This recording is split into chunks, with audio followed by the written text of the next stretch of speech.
fasihin gwamna gwagwaran katsina zababban gwamna jajirtaccen gwamna masu abin amfana kusa daukin gwamna gwamna da rabin gwamna ya kai wanda kasa ta nuna ga mataimakin mu na gwamna gaskiya da amana joba mun amfana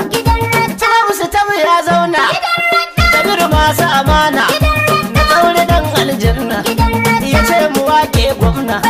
amma ba sarakin gwamna me ka tana wanda ko duk jinin da tako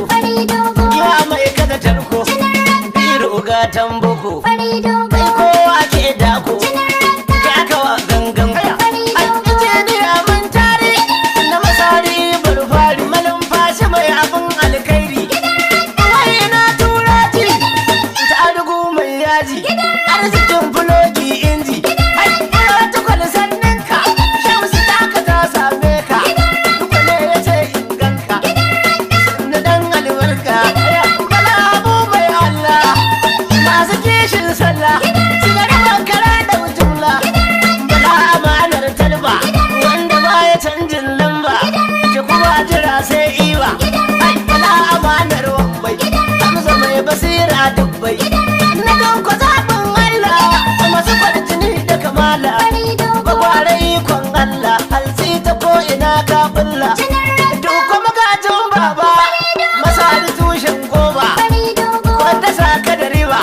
ake jirayi ranar ɗiba sannan malam duko sannan kwamanda duko sannan gwamna duko gwagwaren katsinan duko masaraken gwamnoni duko mai zamani kan shi zan yi bayani duko ba a yare ni kuma ba ya san mai raini